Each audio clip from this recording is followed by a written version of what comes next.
Welcome students. History of economic thought में आज हम बात करेंगे इकोनॉमिक आइडियाज़ ऑफ ACPQ, यानी कि जो इकोनॉमिक आइडियाज़ है PQ के द्वारा दिए गए, उनकी आज हम डिस्कस इस वीडियो में करेंगे। कौन से आइडियाज़ है जो ACPQ ने दिए हैं? हमने पहले एडम स्मिथ के आइडियाज़ के बारे में पढ़ा, हमने पहले मार्शल के आइडियाज़ के बारे में पढ़ा, हमने अलग अलग इकोनॉमिस्ट के आइडियाज़ के बारे में पढ़ा। इस वीडियो में हम देखेंगे कि PQ क्या कहते हैं, उनके क्या इकोनॉमिक आइडियाज़ है। सबसे पहले इन्होंने वेलफेयर की बात करी है। फर्स्ट जो है वेलफेयर की मीनिंग की बात करी है। According to PQ, welfare resides in a man's state of mind और consciousness which is made up of his satisfaction और यूटिलिटीज़। इम्पॉर्टेंट बात इन्होंने ये कही है वेलफेयर में कि जो पर्सन अपने सेटिस्फेक्शन के लिए कोई से भी वर्क करता है या अपनी यूटिलिटी के लिए वर्क करता है, वहीं उसका वेलफेयर माना गया है। तो मैन का वेलफेयर कहाँ पे है? जहाँ वो किसी भी वर्क को करके सेटिस्फेक्शन यहाँ पे गेट करता है या फिर यूटिलिटी गेट करता है, यानी कि कमोडिटी या किसी भी चीज़ का यूज़ करके वो उससे सेटिस्फाई हो रहा है, that is a utility. So power of commodity to satisfy a person, that is utility. तो PQ क्या कहते हैं? PQ ये कहते हैं कि सेटिस्फेक्शन लेवल जहाँ पर आपको मिल रहा है वहाँ आपका यहाँ पे वेलफेयर माना जाता है।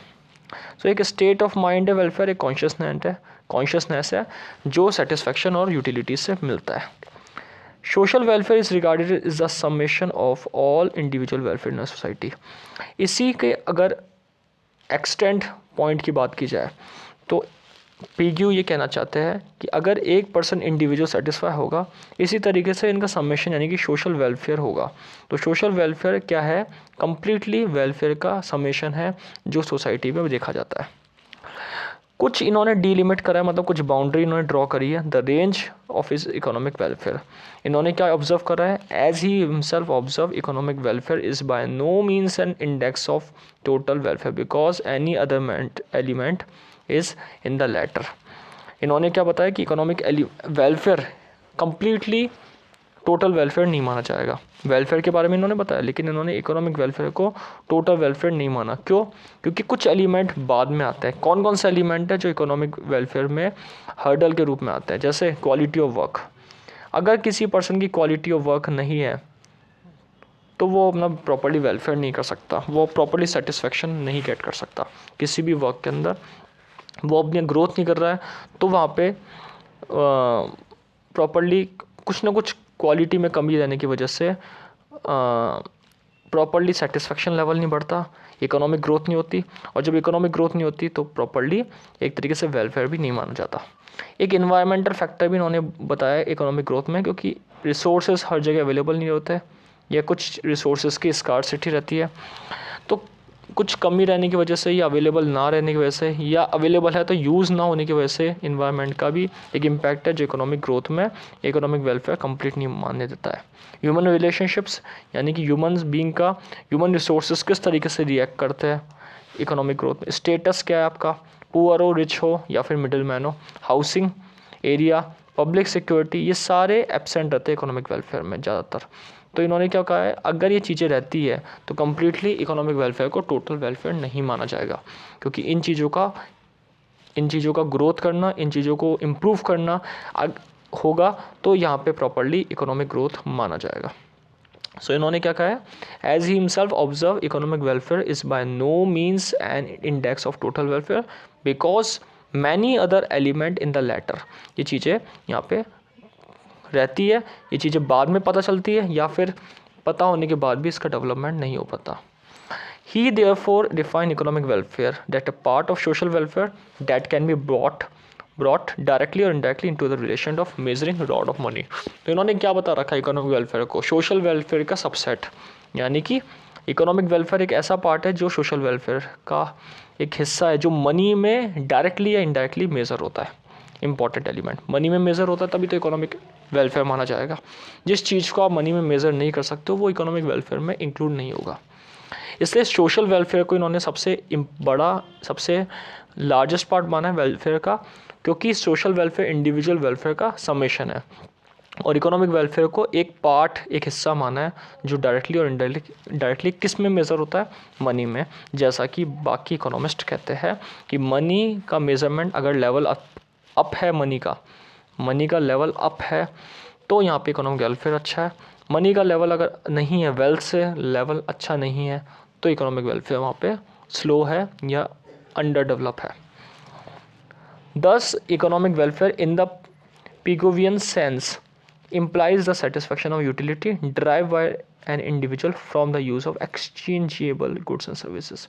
किसी व्यक्ति का अगर देखा जाए, किसी व्यक्ति का सेटिस्फेक्शन ऑफ यूटिलिटी, किसी व्यक्ति का सेटिस्फेक्शन लेवल किसी चीज़ को लेकर वो तभी हो पाएगा जब वो प्रॉपरली किसी गुड्स एंड सर्विसेज के एक्सचेंज करने पर उसकी प्रॉपर यूटिलिटी गेट करता है। यानी कि कोई भी गुड्स एंड सर्विसेज मनी के मेजरमेंट में लेकर आया है तो वो प्रॉपर उस चीज़ को यूज़ कर पा रहा है, that is a economic welfare. अब इनके कंडीशंस क्या है, पिगोवियन वेलफेयर कंडीशंस, यानी कि पिगो के अकॉर्डिंग वेलफेयर की क्या क्या कंडीशन होनी चाहिए।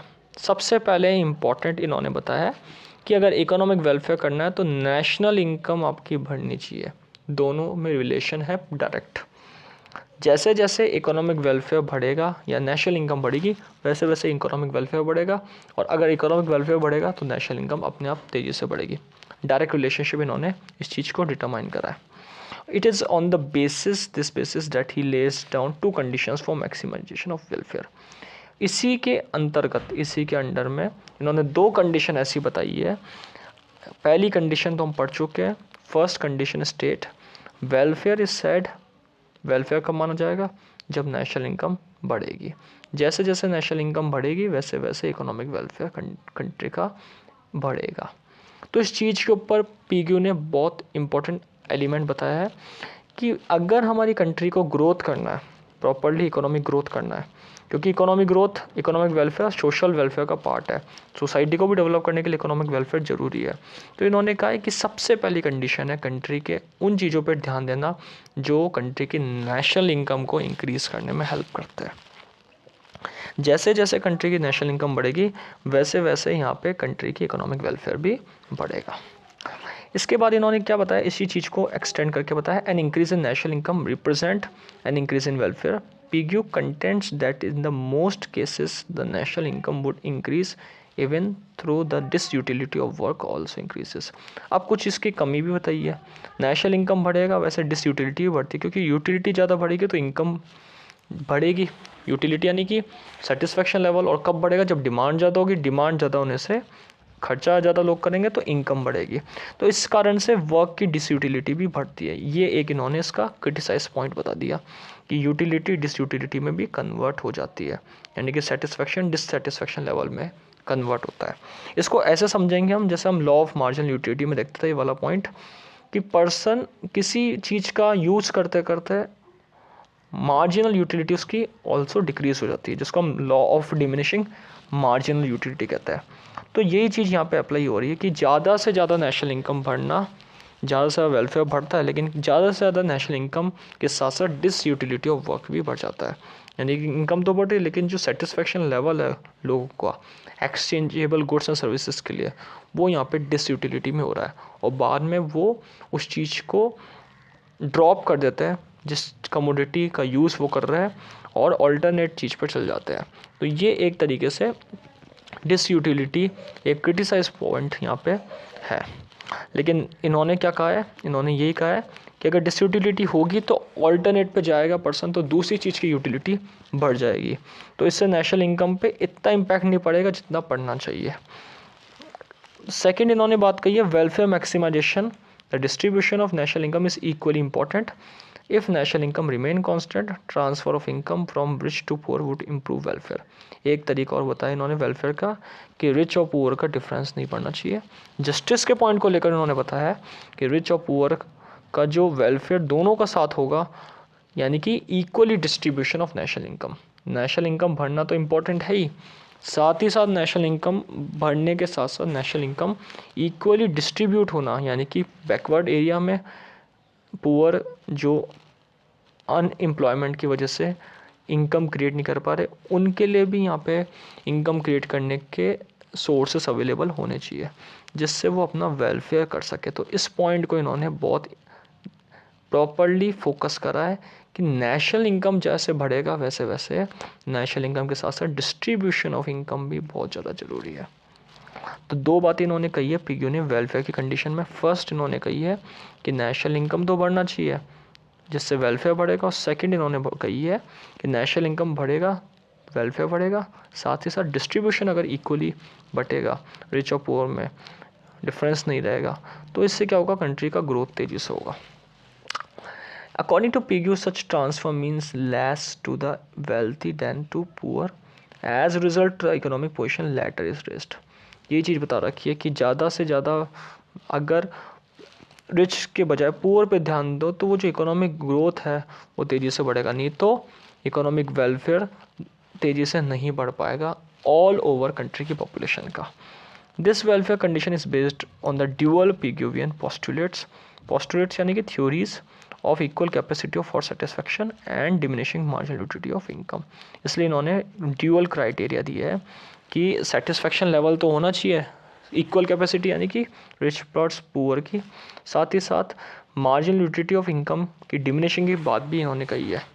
अब वो क्या कहते हैं इसमें, with income subject to diminishing marginal utility, transfer of income from rich to the poor will increase social welfare by satisfying the more intense wants to latter at the expense of the less intense wants to farmer। इन्होंने ये कहा है कि जब आपकी income जो हो रही है वो डिसयूटिलिटी यानी कि डिमिनिशिंग जब होगी तो ये ट्रांसफ़र किस पे होनी चाहिए, रिच से पुअर होनी चाहिए, यानी कि रिच की ज़्यादा से ज़्यादा इनकम बढ़े अच्छी बात है, लेकिन रिच भी ट्रांसफ़र करता रहे, इनकम को डिक्लाइन करता रहे पुअर की तरफ। क्यों, अगर रिच ऐसा करेगा तो इक्वल डिस्ट्रीब्यूशन होगा और सोशल वेलफेयर भी बढ़ेगा। रिच की इनकम सपोज ज़्यादा तेज़ी से बढ़ रही है और पुअर की इनकम यहाँ पे अनस्टेबल है, बढ़ भी रही है या घट भी रही है, तो क्या करना चाहिए, रिच वाले पर्सन को इस तरीके से उनके वेलफेयर में योगदान देना चाहिए जिससे उनका ग्रोथ हो सके, पुअर का ग्रोथ हो सके, पुअर पर्सन का ग्रोथ हो सके, और रिच पर्सन तो ग्रोथ करता ही है। That it is economic equality maximize welfare, यही वेलफेयर को बढ़ाने का काम करती है।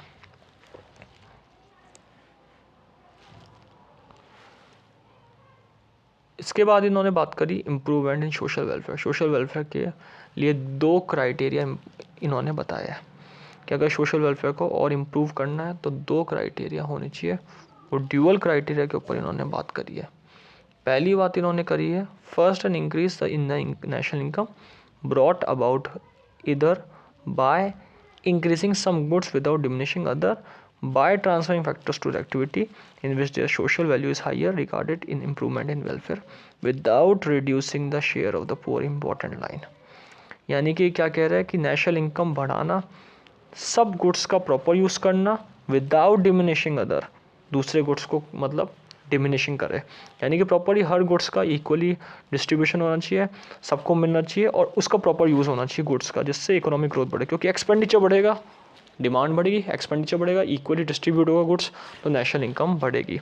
और साथ ही साथ इन्होंने क्या कहा है, सोशल वैल्यू इज़ हाइयर, यानी कि इन्होंने किस चीज़ के ऊपर बात करी है, सोशल वेलफेयर भी इम्पॉर्टेंट रखना, सोशल वेलफेयर हाइयर, यानी कि सोसाइटी में रिच और पुअर का डिफरेंस ज़्यादा ना बढ़े, और वेलफेयर के लिए ही यहाँ पे बात करना, मतलब वेलफेयर के लिए काम करना without reducing the share of poor, poor का जो हिस्सा है वो रिड्यूस ना करके पुअर के लिए वर्क करना, जैसा था ये चीज़ इन्होंने बताई है। दूसरी बात इन्होंने कही है, सेकंड जो पॉइंट है इन्होंने वो कहा है कि any reorganisation of the company economy which increase the share of poor without reducing the national income consider improvement in social welfare. National income में कमी ना रखे, पुअर का हिस्सा उनको दे, यानी कि पुअर के लिए बैकवर्ड एरिया में या फिर डेवलपमेंट के जो प्रोग्राम्स है गवर्नमेंट चला या बैकवर्ड एरिया में इंडस्ट्री सेटअप करे, इससे सोशल वेलफेयर भी तेज़ी से बढ़ेगा। तो इस चीज़ पे भी इन्होंने बात करी है। तो दो पॉइंट पे इन्होंने बात करी है, ड्यूअल क्राइटेरिया इन्होंने बताया है सोशल वेलफेयर को इम्प्रूव करने के लिए। फर्स्ट, नेशनल इनकम के साथ साथ गुड्स का प्रॉपर यूज़ होना, सोशल वेलफेयर बढ़ना without reducing the share of poor, और सेकंड, इकोनॉमी को रीऑर्गेनाइज करना without reducing the national income और सोशल वेलफेयर तेज़ी से बढ़े। तो ये एक पॉइंट इन्होंने एक्सप्लेन करे अपनी थ्योरी में कि किस तरीके से वेलफेयर बढ़ेगा इकोनॉमी का और इकोनॉमी डेवलपमेंट होगा। तो आज के सेशन में हमने बात करा कि इकोनॉमिस्ट AC PQ के जो इकोनॉमिक आइडियाज़ है वो मेनली वेलफेयर पे जिन्होंने बात करी है वो किस तरीके से उन्होंने अपना आइडिया स्टेट करा है। नेक्स्ट वीडियो में हम अदर इकोनॉमिस्ट के इकोनॉमिक थॉट के बारे में बात करेंगे। Thank you.